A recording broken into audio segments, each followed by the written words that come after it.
The horse came out of the western light like something the sun had tried to burn away and failed. Martha Bell Whitcomb saw it while she was bent over the wash bucket.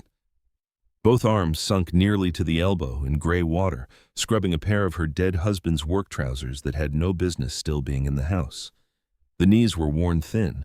The left pocket had a rip she had mended twice and then stopped mending because there had been no man left to wear them. Still, she washed them every few months as if cleanliness could give use back to useless things.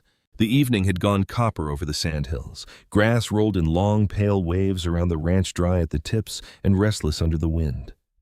The little house stood low against the sky with the barn to the north and the split-rail fence running crooked where Martha had not yet found time to fix it. There was no one else on the place. Her 2 hired men had ridden out 3 days before to help a neighbor gather strays, and the nearest living soul was 12 miles east if Nora Pike happened to be home and not off birthing somebody's child in a sod house. Martha straightened slowly, wiping her wet hands on her apron. At first she thought it was a loose horse. Then she saw the rider. He was folded over the saddle horn, not riding so much as hanging there, his whole body bent inward like a man trying to hold his own soul in place. The horse was a bay, or had been before dust and sweat turned it the color of old blood. Its head hung low. Its front legs stumbled every few steps, then caught, then stumbled again. It was not coming fast. That was what frightened Martha most. A man in need came fast if the horse could give it. This horse had no fast left in it. Martha stood very still. The land had taught her not to run toward every shape on the horizon. Some shapes brought trouble. Some brought men who thought a widow alone was a thing to be tested. Some brought hunger, debt, weather sickness, and the kind of news that left a person standing in the yard with her mouth open and no sound coming out. But this was not a choice between safety and danger. This was something dying in plain sight. She lifted the hem of her dress with one hand and started toward the gate. Her body moved with the heavy certainty of a woman who had long ago stopped apologizing to the earth for the space she took on it. Martha was broad through the hips, thick in the waist, strong in the arms, and built low enough that men in town thought they could comment on it without shame. Big Martha, some called her when they thought she could not hear. Widow Whitcomb, poor thing, when they wanted to sound kinder than they were. A woman that size ought to have a husband, one of the storewomen had said once, as if a body required ownership to be respectable. Martha had heard all of it. She had carried feed sacks heavier than most of their opinions. The horse made it to within 30 yards of the gate before it stopped. Not halted. Stopped. Its knees trembled.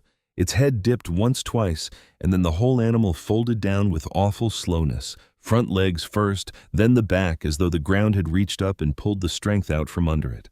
The rider slid from the saddle and hit the dust, shoulder first, rolling onto his side, then onto his face. Martha was running before he landed. She reached him, breathing hard, skirts dragging through the dirt, and dropped to her knees beside him. The horse lay a few feet away, ribs heaving, eyes white at the edges. Martha touched its neck once, quick and helpless, then turned to the man. He was young enough not to be old enough to have been weathered by more than sun. His hat was gone. His hair was dark with sweat. Blood had dried black across the back of his shirt near the left shoulder, and the cloth was torn in 2 places. His hands were worse. The palms looked rubbed nearly raw, as if he had held the reins long after skin had stopped being enough. "Mr. Martha said, grabbing his shoulder, "Can you hear me?" He did not answer. She rolled him with effort, and that was when she saw the rope. It crossed his back and shoulders, looped tight under his arms, cutting into his coat. His arms were bound around something held against his chest. Not a saddlebag, not a rifle. Something wrapped in dark cloth and tucked beneath him, like he had curled himself over it. Martha's fingers went cold. What in God's name? A sound came from under the coat. Thin, small, not quite a cry at first, more like a breath that had lost its way. Martha froze. Then the sound came again, sharper this time, weak and trembling and alive. She dug at the knots. They had been tied by a man in a hurry, or a man losing blood, or both. The rope had swollen with sweat and dust, and her wet fingers slipped against it. She cursed under her breath, pulled harder, then reached for the small knife she kept in her apron pocket. The blade sawed through one strand, then another. The rope loosened. The man's arms fell open. Martha pulled back the coat. 2 babies lay wrapped together inside a woman's shawl. For a moment she could not understand what she was seeing. 2 small faces, red from heat, damp at the temples, their eyes squeezed shut against the world. Tiny fists worked weakly against the wool. One opened her mouth and cried a thin, wounded sound that went straight through Martha's ribs. The other followed, softer, but no less desperate. Martha looked from the babies to the unconscious man. A man does not tie babies to his own chest unless he has already decided dying is not the worst thing that can happen. "Oh, Lord," she whispered. She sat back on her heels, and for one foolish second the whole prairie seemed to tilt around her. Babies, 2 of them, out here at her gate with a man bleeding beside a horse that had given everything it had and still come up short. Then the practical part of her, the part that had survived 2 winters alone and 1 husband buried in frozen ground, took hold. She could not carry all 3. That was the truth, and truth did not soften itself because a person was scared. She gathered the babies first. They were lighter than they should have been, terrifyingly light. She tucked one against each side of her chest and stood slow and careful, feeling their heat through the shawl. One cried harder at being moved. The other made a ragged little sound and rooted blindly against her dress. "I know," Martha said, though she did not know anything. "I know. Hold on." She carried them to the porch and laid them inside the old laundry basket near the door. Patting the sides with folded towels, she snatched from the line. They cried up at the porch. Ceiling, offended and starving, and the sound nearly split her in half. "I'm coming back," she told them, though they could not understand. "Don't you quit." She ran back for the man. He was heavier than he looked. Dead weight always was. Martha got her arms beneath his shoulders and hauled. His boots dragged twin lines through the dust. She made it 10 feet, stopped bent over gasping, then hauled again. Sweat ran down her back. Her arms shook. Her knees complained with each pull. Halfway to the porch, he groaned. "Good," she said through clenched teeth. "That means you're still in there." Getting him up the porch steps took every bit of strength she had. He slipped once and nearly took her down with him. Martha braced her wide stance, caught him under the arms, and pulled so hard something in her own shoulder burned. "Not today," she said to him, or herself or death standing somewhere nearby. "You made it this far. Don't get lazy on my steps." She dragged him across the threshold and into the sitting room, laying him on the floor because the bedroom may as well have been in Omaha for all the strength she had left. Then she shut the door against the evening wind. The house, which had spent 2 years being too quiet, filled all at once with need. The babies screamed from the porch until Martha carried the basket inside. The man breathed shallowly on the floor. The stove had gone low. The wash water waited outside. The horse lay dying by the gate. Martha stood in the middle of it all, chest heaving, hands trembling, and understood there was no one coming to tell her what to do. So she did the first thing. She heated water. Then she mixed canned milk thin and warm, testing it against her wrist the way she had seen women do, though she had no children of her own and no reason to know whether she was doing it right. She tore a clean strip from an old flour sack, dipped it, and pressed it to the first baby's mouth. The child fought, then latched weakly, drawing what little she could. Martha fed the second the same way, slow and patient, whispering nonsense, because silence felt cruel. One baby had a narrow face and a crease between her brows, as if she disapproved of every arrangement made so far. The other cried with more force, her whole small body working at the complaint. Martha did not name them. She only noticed. Noticing was dangerous enough. When the worst of their crying eased, she turned to the man. His coat was stiff with sweat and blood. She cut his shirt away from the shoulder and found a long gash, ugly but not fresh enough to be bleeding freely. Maybe a fall, maybe a blade, maybe something worse. She washed it clean while he shifted and muttered, his face twisting but his eyes staying shut.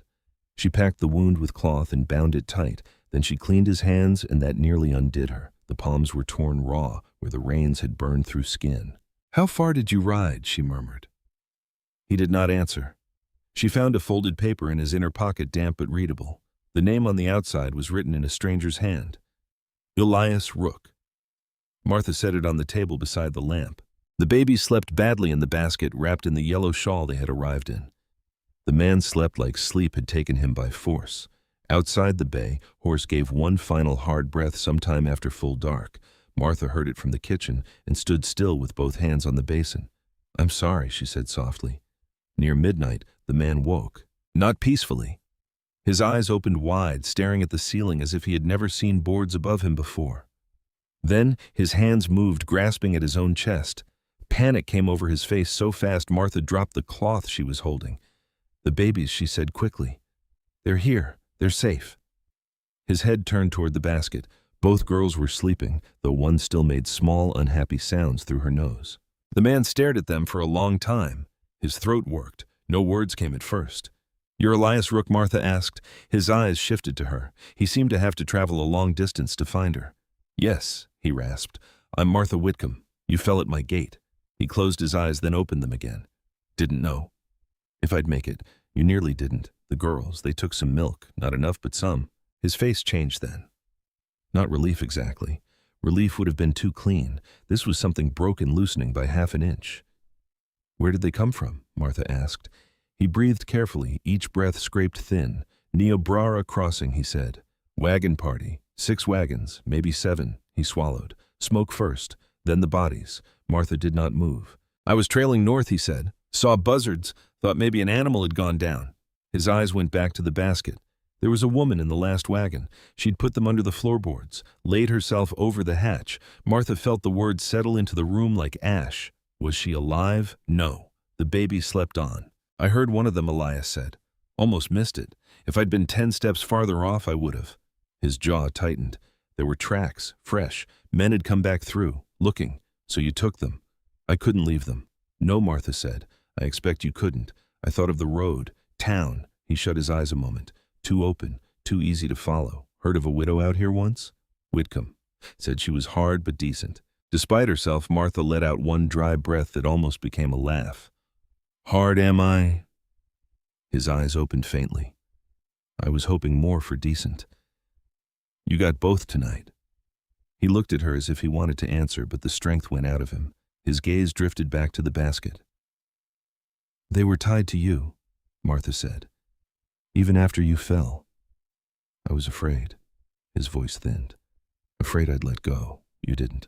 Something moved across his face, then a pain deeper than the wound. "There was a boy," he whispered, still breathing. "I stayed till he wasn't. Then I found them. I didn't check all the wagons after. I should have." Martha leaned closer. "Sleep now. I should have checked. And if you had, maybe these 2 wouldn't be breathing in my laundry basket." He looked at her, and she saw that he did not believe forgiveness was that simple. She did not either. But the babies were alive. Sometimes that was the only argument the world allowed. His eyes closed again.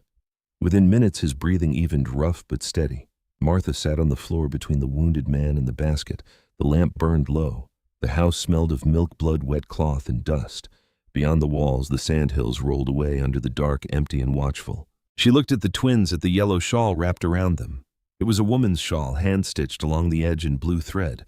A mother's hands had likely made those stitches in some quieter hour before smoke and blood and men with guns. Martha reached out and touched the cloth. One baby shifted in her sleep and opened her fist against the air. Martha thought of the dead woman lying over a wagon hatch, holding her body between death and her children.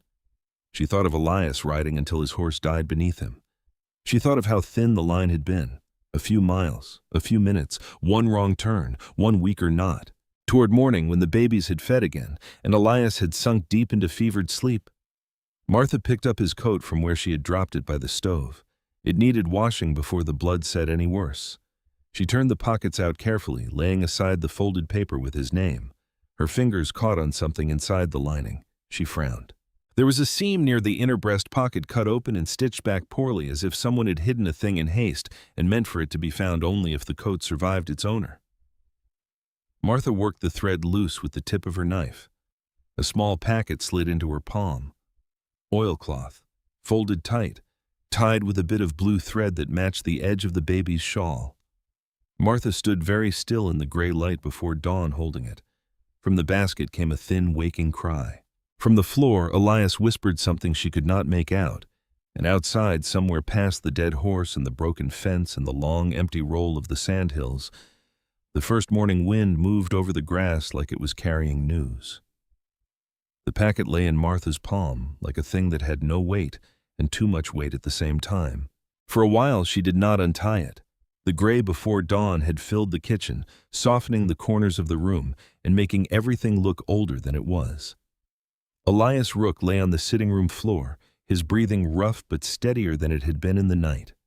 The babies had begun to stir in the laundry basket, at first one little sound, then another, the kind that warned a person peace was almost over. Martha looked at the oilcloth. The blue thread around it matched the edge of the shawl. That settled something in her, though she could not have said what. This was not Elias's secret. Not fully. Whatever was inside had come with the babies, or before them, or from the woman who had laid herself over a wagon hatch until death found her there. The louder baby opened her mouth and began to cry. "All right," Martha said softly. "I hear you." She put the packet on the table beside Elias's folded paper and took up the babies one at a time. They were hot and hungry, their little faces wrinkled with outrage at having been made to wait. Martha warmed more milk, thin and careful, and fed them with the strip of cloth as best she could. It was slow work. One sucked like she had made a decision to survive by pure temper. The other paused between swallows and stared up with dark, unfocused eyes, as if she were trying to understand the shape of the woman holding her. By the time the sun pushed pale over the sandhills, Martha knew she needed help. She had kept calves alive through ice storms and nursed a fevered husband through 3 bad nights before the 4th took him. But babies were another country. They had no sense and no patience. They were all need and no explanation. Elias stirred when she stood. "The girls," he rasped, "in the basket." His eyes found them. Only then did the tightness leave his face. "I have to ride to Dry Creek," Martha said. "Need milk medicine, maybe a proper bottle if Mercer has one hidden under all that dust in his store." He tried to lift himself on one elbow and failed. "You're not getting up," she said. His mouth tightened. "If someone comes, no one's coming before I get back. You don't know that." "No," she said, putting on her shawl. "But I know you can't stand and I can't feed babies on wishes." He looked toward the door. "My horse," Martha paused. The room went still. "He died in the night," she said. Elias shut his eyes. Martha expected him to say something about owing the horse or about how far it had carried him or about burying it proper. He said nothing. That was worse. "He got you here," she added. His eyes opened again, and in them was the worn-out grief of a man adding one more debt to a list already too long. Martha left water within his reach, moved the baby's basket near enough for him to see, but not so close he could try to lift them, and took the old mare from the barn. Dry Creek Station was 6 miles off by the south track, though in summer heat it felt longer. The morning came on bright and hard. Grasshoppers clicked out of the weeds. Meadowlarks called from fence posts. The sandhills rose and fell around her pale gold under a sky so wide it could make a person feel forgiven or forgotten depending on the day. By the time Martha reached the station, the general store was open, and Mercer was sweeping dust from his own doorway into the same street that had given it to him. He looked up when she tied the mare. "Morning, Mrs. Whitcomb. I need canned milk, clean cloth carbolic if you have it in any sort of infant bottle." Mercer blinked. Martha stepped onto the porch. The boards complained under her. She saw his eyes move over her dress stained with blood at the hem and milk at the front. Behind him, Mrs. Dobb from the post counter turned her head with the slow hunger of a woman who lived on other people's business.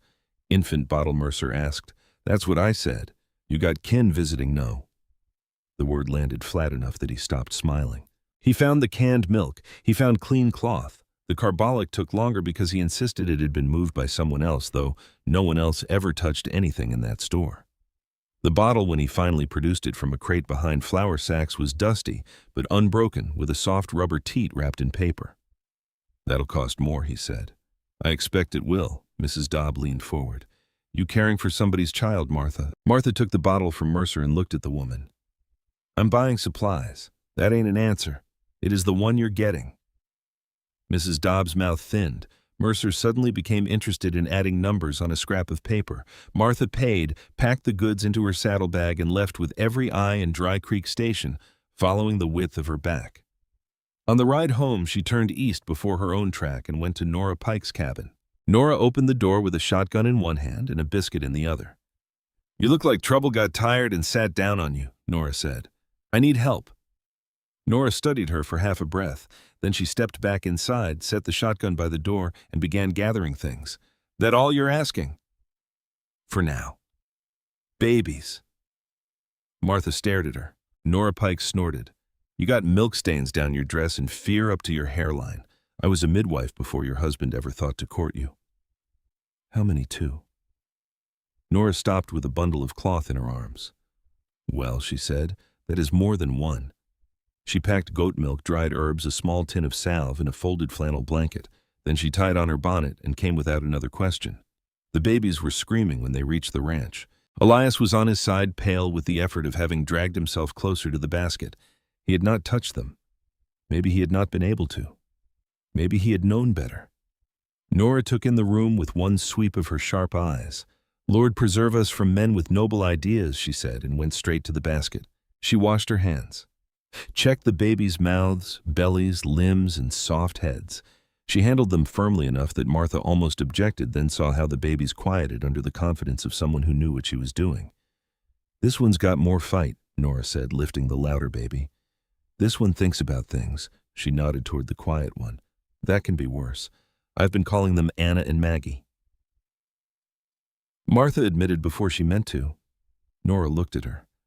"Have you, just so I know which is which?" Names got a way of pretending they're only for convenience.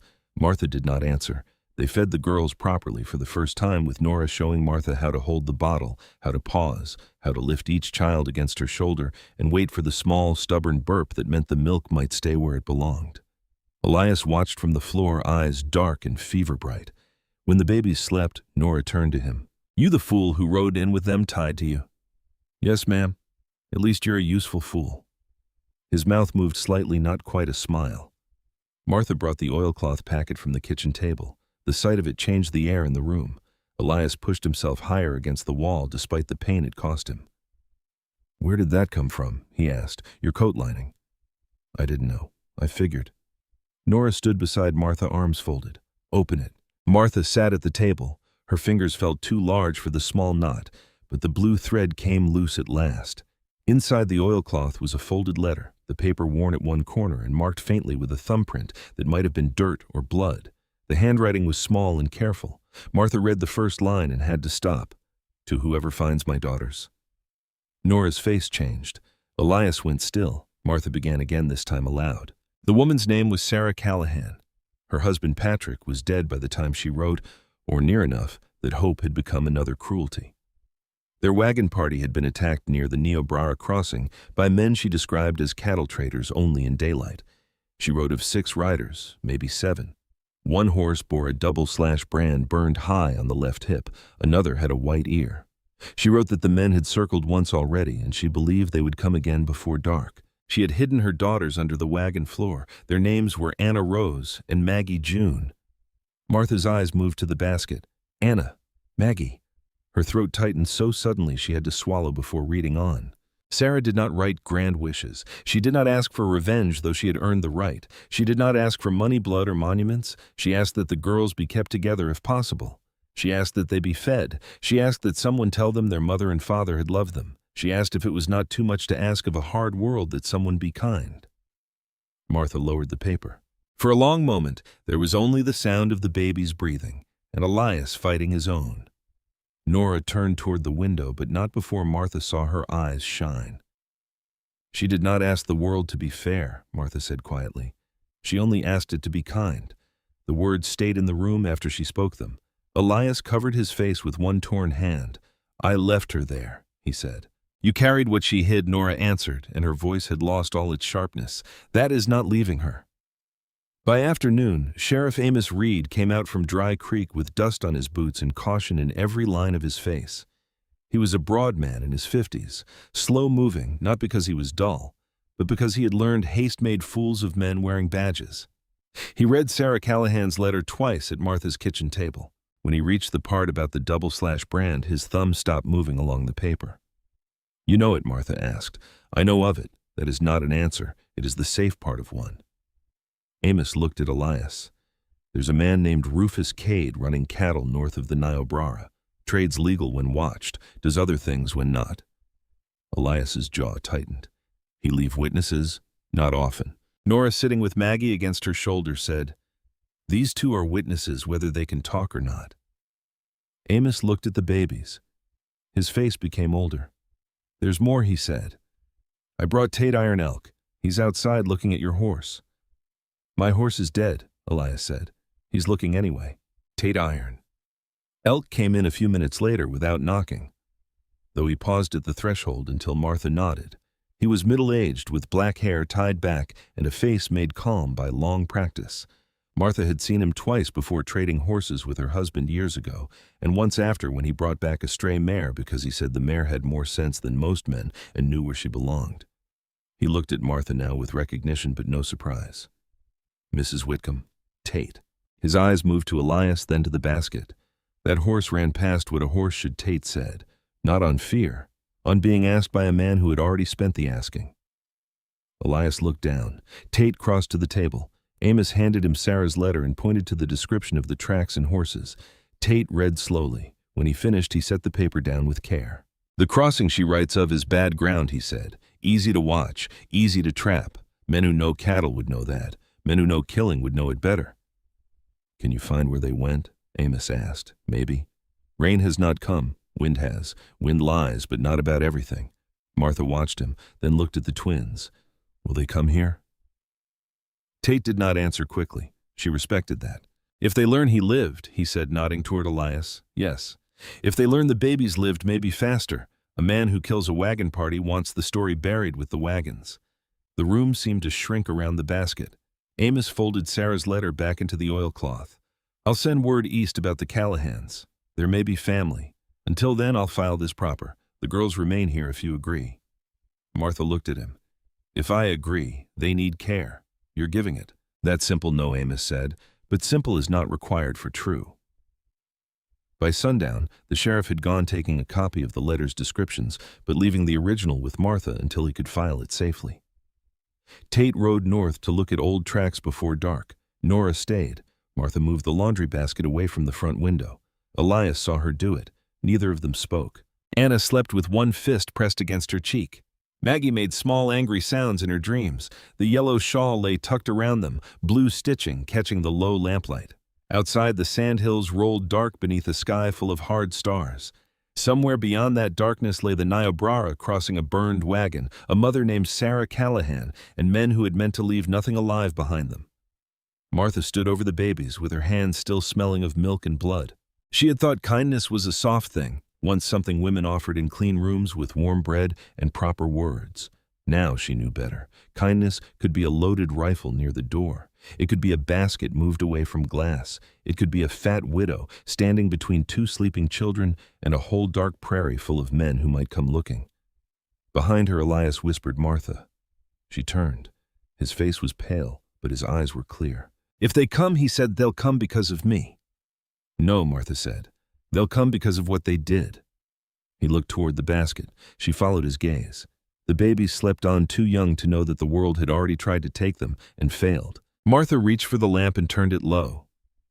The first storm came in with the color of old bruises rolling low over the sandhills before noon and turning the whole sky green-black by supper.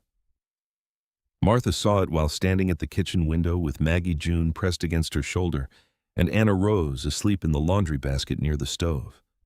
The wind had gone wrong an hour earlier. It no longer moved steady across the grass, but came in short, sharp pulls, as if the prairie itself had started breathing hard. Out by the barn, Elias Rook was trying to fix the loose hinge on the north door with one good arm and a stubbornness that would have been admirable if it had not been so irritating.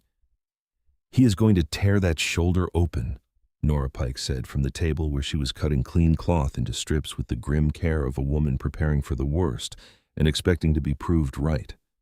He knows that, Martha said. Knowing a thing has never stopped a man from being foolish about it. Maggie made a hard little sound against Martha's neck. Not crying yet, but considering it. She had spent the morning objecting to the world in pieces. The bottle was too slow, the blanket too warm, the air too much air. Anna, by contrast, had slept with both fists tucked under her chin, looking solemn even in dreams. They're different as weather, Nora said. Martha looked down at Maggie's red face. This one is the storm, and the other, Martha glanced at Anna, the one watching to see where it lands. Nora's mouth softened, though she hid it by folding cloth. It had been 8 days since Elias came down at Martha's gate with the twins tied to his chest. 8 days since the horse died in the dust. 8 days since Sarah Callahan's letter changed the names inside Martha's mouth and made the babies more than babies. Anna Rose, Maggie June, daughters of Sarah and Patrick Callahan, born somewhere east, carried west through smoke and blood hidden under floorboards, then brought half dead to a fat widow's porch in the Nebraska sandhills. 8 days was not long enough for anything to become permanent. It was apparently long enough for the house to forget how empty it had been. The rooms had changed their sounds first, no longer just wind in the eaves, Martha's boots on the floorboards, the stove settling at night. Now there were bottles clinking, water heating cloth, tearing babies, breathing babies, swallowing babies, complaining at hours no decent person or animal should be awake.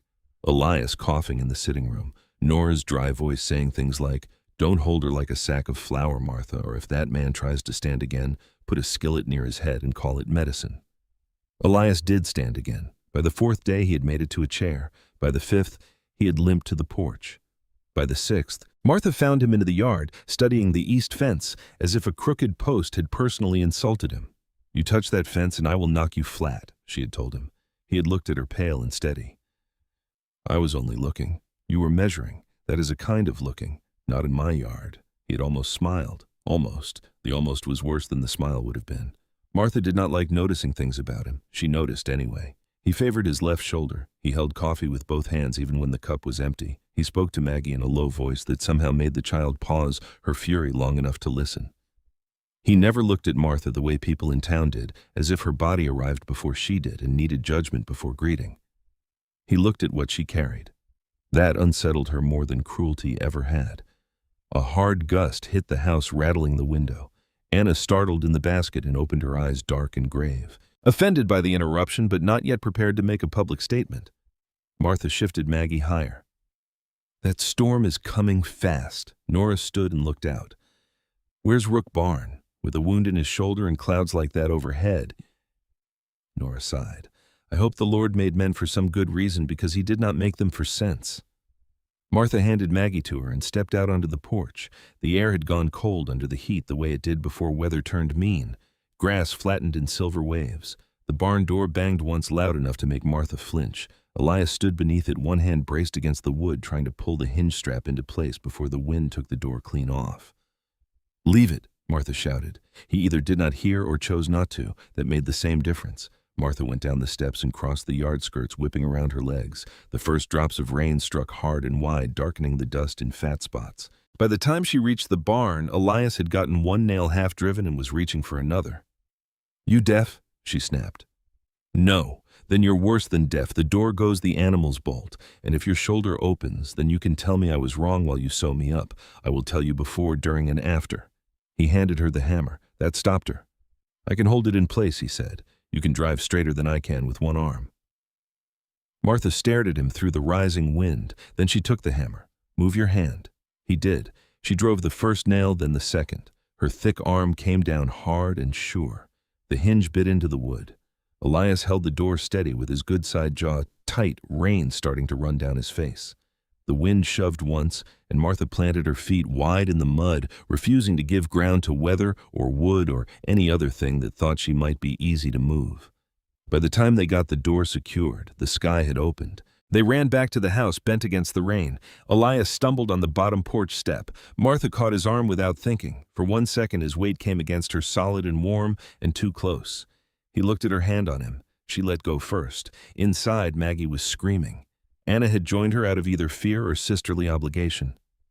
Nora looked up from the rocking chair with one baby in each arm and murder in her eyes. "I hope the barn expressed gratitude." "It did not," Martha said, breathless. "Ungrateful structure." Elias leaned against the door, wet through, face pale from pain. "You sit," Martha said. "I'm fine." Nora barked a laugh. "If you say that again, I'll make you less fine." He sat. The storm hit fully then. Hail came first, small and hard, rattling against the windows like thrown gravel. The babies cried harder. Martha took Anna. Nora kept Maggie, and Elias sat by the stove with one hand pressed lightly against his ribs, watching the windows as if he expected men to appear behind the rain. Martha saw it. "You think they'd come in this?" He did not pretend not to understand. "Men have used worse weather for worse things." Nora's face changed. "Not fear exactly. Readiness. No one's coming through that yard without being heard," Martha said, "unless the storm covers them." Martha looked toward the rifle by the pantry door. "Then they'll be heard after." Elias nodded once, satisfied or not willing to argue. The storm went on. The house shook under thunder. The lamp flames trembled. Water found one weak seam near the window and began dropping into a pan. Nora shoved under it with her foot while still rocking Maggie. Elias watched that and gave a low breath that might have been amusement. "She run this house before," he asked. "She runs every house she enters," Martha said. "Only when the people in it need running," Nora replied. Maggie quieted first, which surprised everyone. She lay stiff in Nora's arms, eyes wide, listening to the hail like she was gathering evidence. Anna cried in a steady, mournful rhythm against Martha's shoulder, her small body pressed into the soft hollow below Martha's collarbone. Martha patted her slowly. 1, 2, 1, 2. The rhythm worked. It had taken 3 nights to learn that. Anna did not want bouncing. She did not want singing. She wanted a steady hand that promised the world had not come apart entirely. Martha could give her that. Elias watched from the chair. What Martha asked. Nothing. You've been looking. He dropped his eyes. You're good with them. I'm learning. That's not the same thing as not being good. She did not know what to do with that, so she turned away and adjusted Anna's blanket. Nora Cursor saw everything. Near dusk, Tate Iron Elk came through the rain. He appeared first as a dark shape leading his horse beside the fence, then stepped onto the porch with water running from his hat brim. Martha opened the door before he knocked. You picked poor weather, she said. Weather picked me. Tate answered. He came inside only after scraping his boots clean with more care than most men used in church. Nora gave him coffee. He accepted with a nod and stood near the door, not dripping on the rug, because he had noticed the rug, which Martha appreciated. You found something, Elias said. Tate looked at him. Men asking in Dry Creek. The room changed. Martha felt Anna's small weight grow heavier in her arms. What men, she asked. 2. Maybe writers for Rufus Cade. Maybe men who want people to think they are. Asked about a wounded stranger. Asked about babies. Asked where Widow Whitcomb's place sits. Nora whispered something unkind under her breath. Elias's face went still in the way Martha was beginning to recognize. Not empty. Controlled. Who told them, he asked. Tate lifted one shoulder. Town talks for free, sometimes for less. Martha thought of Mrs. Dobb leaning over this post counter, hungry for an answer. She thought of Mercer's eyes on the blood at her hem. A hot anger moved through her, clean and bright. Did they ride this way? Not yet. Tate drank his coffee. But questions ride ahead of men. The hail softened to rain. Thunder moved east, muttering as it went. The babies had both fallen asleep, exhausted by weather and living. Nora laid Maggie in the basket beside Anna. For the first time that day, the 2 girls slept touching shoulder to shoulder, the yellow shawl tucked around them. Elias stood too quickly and went pale. Martha pointed to the chair. Sit down before I make Nora help me put you down. He sat. Tate's eyes moved between them, seeing more than he said. Sheriff Reed is still looking for kin. He sent a letter toward Omaha. A woman named Eliza Ward. Callahan blood, maybe? Martha looked at the basket. Blood, Nora said. Folks do love that word when babies are already fed by someone else. Tate did not disagree.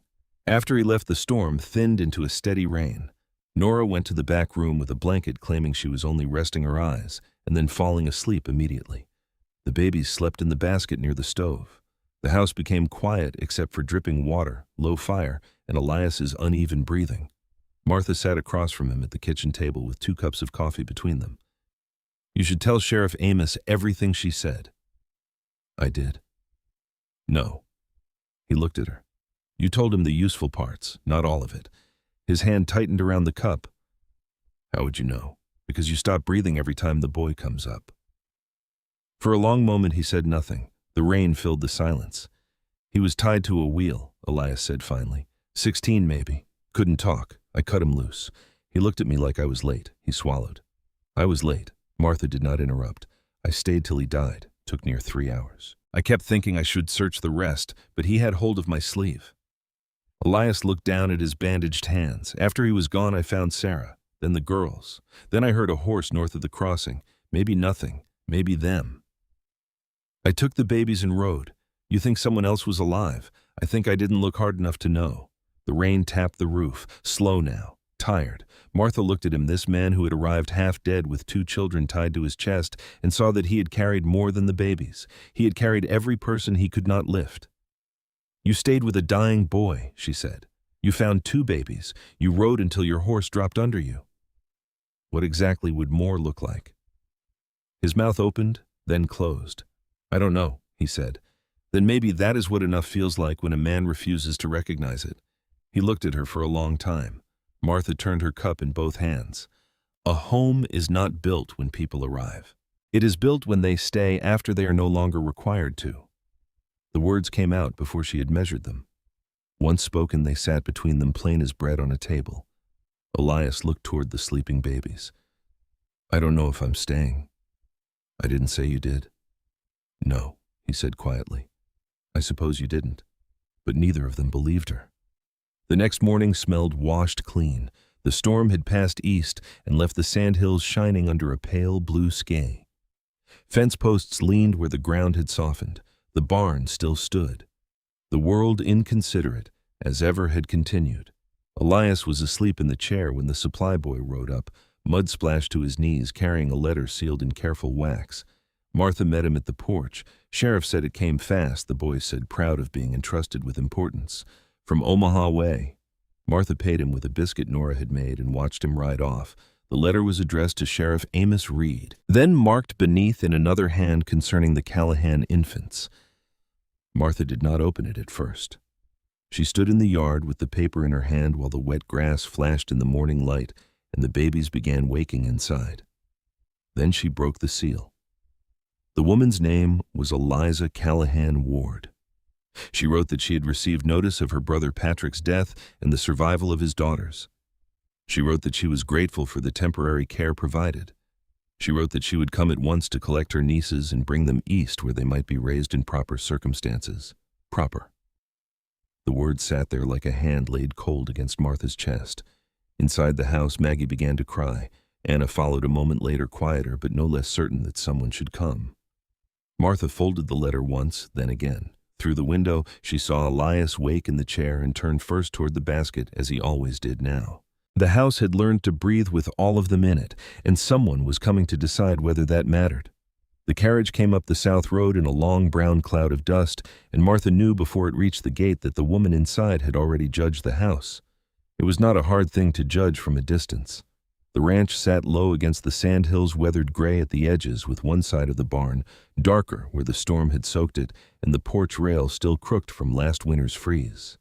The yard held a wash line, a chopping block, 2 water barrels, and the kind of scattered tools that told the truth about a place where work never finished cleanly. There was nothing fine about it, nothing polished, nothing that would look proper to a woman arriving from Omaha in a hired carriage, with brass fittings and curtains on the windows. Martha stood on the porch with Maggie June against her hip and Anna Rose asleep in the cradle behind the screen door. Her good dress pulled tight through the middle, tighter than it had last spring, and she was aware of it in a way she hid it. A fat widow on a rough ranch holding a dead man's child, waiting for blood family to step down and decide what love was worth. Elias stood in the yard below, hat in hand, shoulder still bandaged under his shirt. Nora Pike had planted herself near the kitchen doorway with a face sharp enough to cut rope. Tate Iron Elk leaned against the fence by the barn, not part of the welcome and not outside it either, watching the road with the stillness of a man who had learned long ago that people showed who they were before they spoke. The carriage stopped. A woman stepped down before the driver could fully offer his hand. Eliza Callahan Ward was not young, but she had the kind of face that made age look like a decision she had arranged properly. Her dark hair was pinned beneath a traveling hat. Her dress was gray, fine, but not showy. Her gloves were clean despite the road, which Martha considered either a miracle or a warning. "Martha Whitcomb," the woman asked. "I am. Eliza Callahan Ward." Martha shifted Maggie higher and came down the steps. Maggie watched Eliza with deep suspicion, one fist caught in Martha's collar. "I'm sorry for your loss," Martha said. Eliza's eyes moved to the baby, then back to Martha's face. "Thank you. And I understand I owe you gratitude. No one owes me anything yet." Something in Eliza's expression tightened, not quite offense, not quite respect. "May I see them?" It was phrased as a question. It did not feel like one. Martha led her inside. The house seemed smaller with Eliza in it. Not because the woman was large, she was not, but because she carried a whole other world with her. Rail schedules, proper parlors, schoolrooms, silver spoons, names written in family Bibles that had never had to be hidden under wagon boards. Anna lay in the cradle Elias had built after the laundry basket became too small. It was plain, pine sanded smooth, with one corner slightly uneven where his bad shoulder had given him trouble. Maggie had quieted against Martha, but remained awake, studying the visitor as if preparing a report. Eliza stopped in the doorway. All the authority went out of her face for 3 breaths. Martha saw it and wished she had not, because grief was easier to stand against when it came dressed as arrogance. Eliza moved closer and knelt beside the cradle. She did not reach in. She only looked, Anna rose, she said barely above a whisper. Then, turning to the child in Martha's arms, Maggie June. Maggie frowned. Eliza's mouth moved, almost smiling and failing. You look like your father did when he disapproved of being washed. Martha said nothing. There was no clean answer to the dead entering a room that way. For 2 days, Eliza watched everything. She watched Martha warm milk and test it on her wrist. She watched Elias take Maggie at dusk when the child began her nightly complaint, holding her still and talking low about a mule that once refused to cross a creek because it had moral objections to water. She watched Nora correct Martha's bottle angle, then correct Eliza's when Eliza tried to help and did it wrong. She watched Tate ride in near sundown with word from the North Ridge and leave without eating because he had seen something in the grass he didn't like. Eliza asked questions, many of them. How often does Anna wake? 3 times if the night is kind, Martha said. More if it isn't. Does Maggie always cry like that? Yes. Is she ill? No, she has opinions. Nora gave a dry laugh from the stove, mostly poor ones. Eliza did not laugh, but Martha saw the corner of her mouth shift. Still the woman's eyes measured everything. The patched curtains, the rough table. Elias's bedroll still folded near the sitting room wall. Martha's broad hands red from washing. The way the town's opinion seemed to have entered the house ahead of her and taken a chair. On the 3rd afternoon, Sheriff Amos Reed came with news and trouble in the same hat. He sat at the kitchen table, turning his cup once before drinking. People in Dry Creek are talking. Nora snorted. Dry Creek would dry up entirely if folks had to keep their tongues wet with silence. Martha kept folding cloth. About what Amos did not look pleased to be saying it. About Elias staying here. About you keeping the girls. About whether a widow living alone with a man under her roof makes for a proper arrangement. Eliza's gaze moved to Martha, then to Elias. Martha felt heat climb her throat. She did not look down at herself, but she felt the size of her body as if the whole room had become hands pressing at her. Too big, too much. Improper in every way a woman could be judged when people wanted a reason. Elias set his cup down. I can sleep in the barn. You will not, Martha said. It may help. It will help gossip make a different story, not a truer one. Eliza spoke then, cool and careful. In a custody matter, appearance can weigh heavily. Martha turned to her. So can care.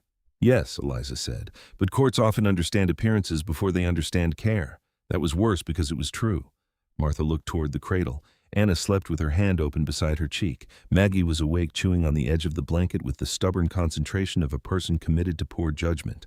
Wanting a child is not the same as loving what is best for her, Martha said. The words came out quiet, too quiet. Eliza went still. Martha had not meant only Eliza. She had meant herself too, and that made the sentence hurt worse. Wanting could be selfish. Wanting could wear the clothes of love and still reach with greedy hands. If the girls would truly be safer, better fed, better taught, better respected somewhere else, then what was Martha holding on to besides the first warm thing that had entered her house in years? No one answered. Then Tate knocked once on the open doorframe and stepped inside. The look on his face changed the room faster than any argument. Rider on the North Ridge, he said. Yesterday near dark. Again this morning. Elias rose, slowly but fully. Amos's hand went to his hat, watching House Barn Road. Not cattle. Martha's skin tightened. Eliza looked from Tate to Amos. What does that mean? Elias answered. It means Rufus Cade found out where I am. Amos exhaled through his nose. I was afraid of that. You knew Martha asked. I knew men were asking. I hoped they were only asking. Hope is a poor fence, Tate said. Amos did not argue. By supper, the decision had been dragged into the open. Amos wanted to move everyone into Dry Creek under guard. Elias refused before Martha could speak. The road is open, he said. If Cade has men watching a wagon with 2 babies is easy to spot and easier to stop. Here we have walls, sight lines, cover. Eliza's face had gone pale beneath its control. You are suggesting we wait for killers to come to this house. I'm suggesting they may come whether we wait or not. And the babies. Martha looked at her. The babies stay in the inner room, away from windows. Eliza stared at her for a long second, perhaps hearing that Martha had already thought about it. Amos leaned forward. I can bring 2 deputies by midnight, maybe 3. Denton from the east will come if sent for. Tate. I know where men will ride if they think they are unseen, Tate said. Elias nodded. Then take that from them. The house changed after that. Not loudly. There was no running, no screaming, no foolish panic. Nora packed watercloth and bandages on the table. Martha loaded the rifle her husband had left and set it where her hand could reach it. Elias walked the yard with Tate pointing toward the low rises and the fence gaps. Amos rode hard for town. Eliza stood in the sitting room with both hands folded so tightly her gloves creased at the knuckles. At dusk, Maggie began to cry. Not a mild cry, her full 7 o'clock declaration against the living world. For one strange moment, everyone stopped. Then Martha laughed once because terror and baby temper had collided in the same room, and baby temper had won. "She always does this," Martha said. Eliza looked shaken. "Now, especially now, I expect." Martha took Maggie and held her still arms tucked in, voice low. "You don't like it." "I know, nobody asked you first. That's been your complaint from the beginning." Maggie screamed harder. Anna, offended by the noise, began to fuss in the cradle. Eliza stepped forward. "Tell me what to do." Martha looked at her. The woman's face held no command now, only fear and willingness. "Anna needs slow patting," Martha said. "Not bouncing. Slow, like this." She demonstrated with one hand. "Maggie needs to be held tight and talked to low. Don't sing unless you want her angrier."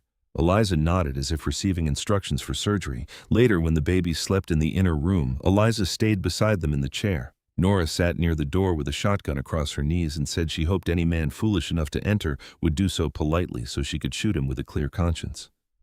Near midnight, the deputies came. Denton came after big and quiet with his own rifle. Tate disappeared into the dark beyond the barn. Amos put men where Elias told him. Martha waited inside with the rifle near the kitchen window, and her heart beating so hard she could feel it in her teeth. The riders came after the moon dropped. 3 at first, then a 4th shadow low behind the fence line. They thought the wind covered them. They thought the house slept. Tate's first shot cracked from the dark rise north of the barn.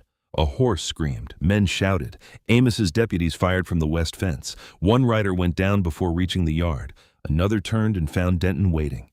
The night broke into pieces, gunfire, hoofbeats, Nora cursing, Anna crying awake, Maggie answering with fury. A man reached the porch. Elias met him at the door. It was ugly and close. No clean heroics, just bodies hitting wood, a knife flashing once, Elias driving his shoulder into a man he should not have touched with that side of his body. Martha heard him grunt in pain. She saw the man stagger. Elias brought him down hard across the porch rail. Then another shape moved past the kitchen window toward the inner room. Martha lifted the rifle.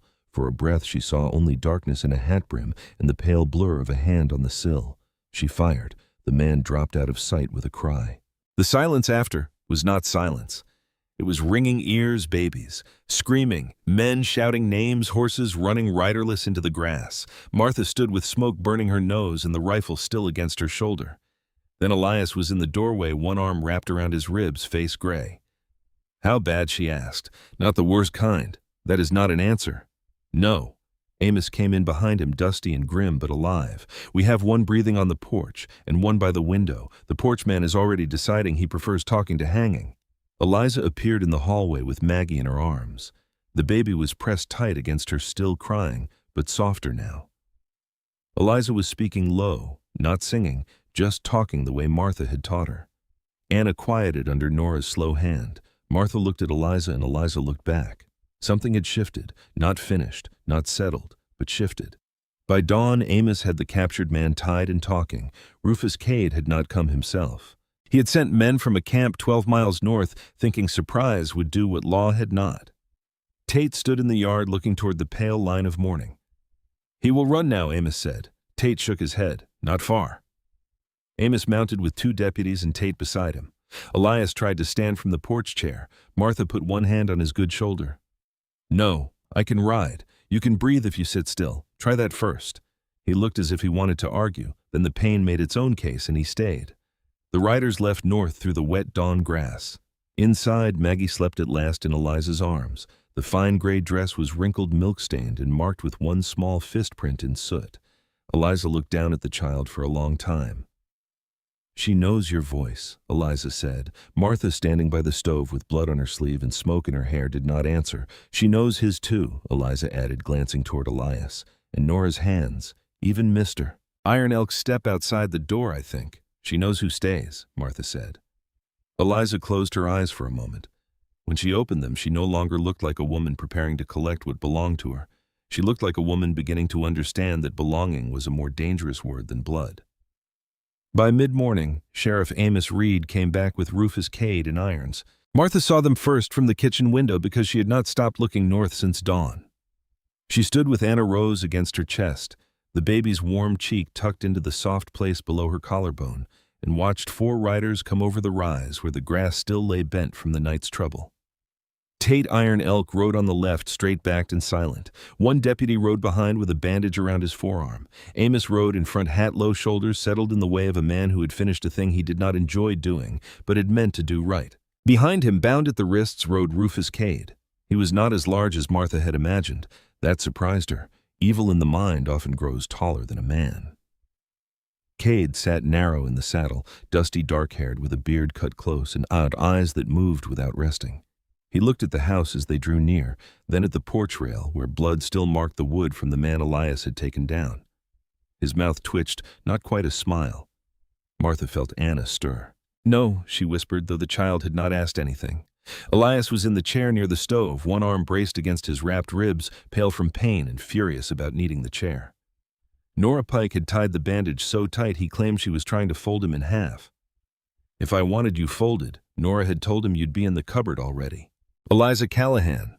Ward sat in the inner room with Maggie June asleep in her arms. The fine gray dress she had arrived in now bore milk soot and a dark streak from where Maggie had grabbed her sleeve after crying herself empty. Eliza had not changed it. Martha noticed that more than she meant to. Amos came in without Cade. Tate and the deputies kept the prisoner outside. "It's done," Amos said. Elias looked up. He talked. His man talked enough. Cade had a ledger in camp because arrogance and stupidity often drink from the same cup. Amos took off his hat and set it on the table. Names, goods taken, dates. Enough to tie him to the Niobrara crossing with Sarah Callahan's letter and your statement. Elias shut his eyes. Not relief. Not yet. Something more cautious. A man opening the door to relief and looking first to see if another blow waited behind it. "He'll stand trial," Amos said, "and likely hang." Nora muttered. "Likely is too soft a word." Amos glanced at her.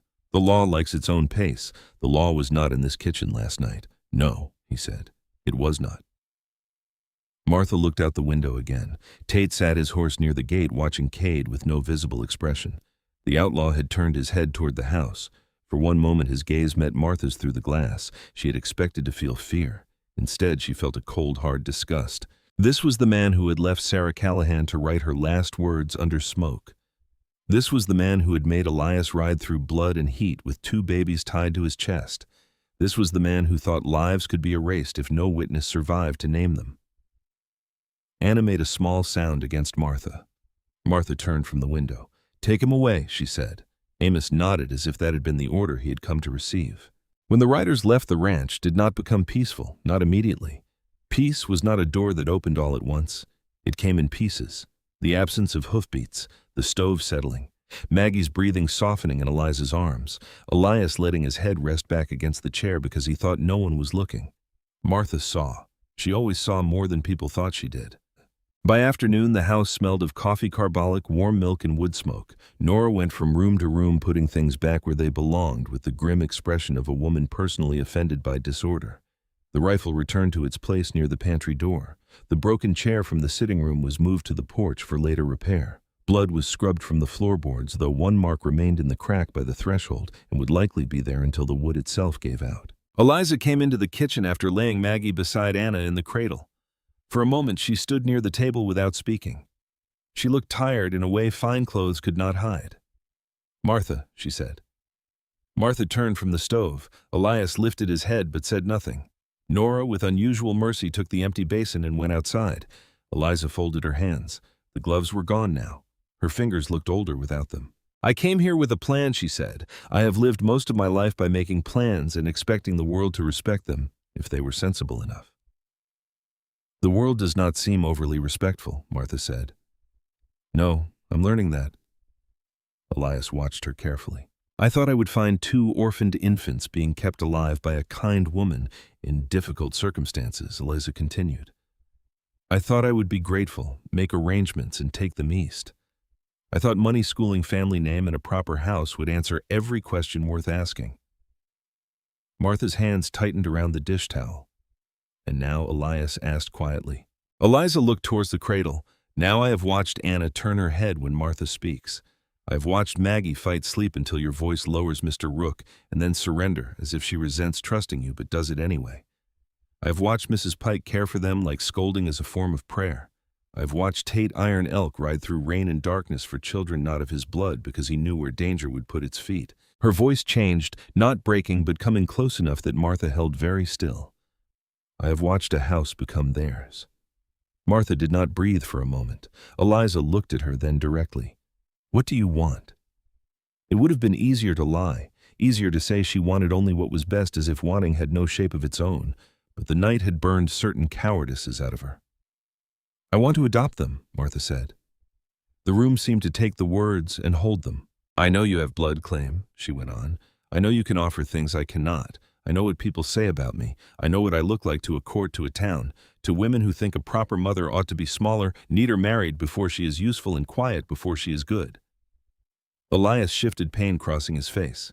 Martha kept going because if she stopped, she might not start again. But I know Anna's tired cry from her hungry one. I know Maggie needs holding still when the world gets too loud. I know they breathe easier when they are side by side. I know Sarah Callahan hid them so somebody would carry them forward, not so they could be passed around like a parcel of blood and paper. Eliza's eyes shone. Martha swallowed. You do not erase where a child came from just because you become where she is going. Elias looked at her then with something so open in his face she had to turn away from it. Eliza sat down slowly. That she said is why I will not take them. Martha gripped the back of the chair. Eliza drew one breath, then another.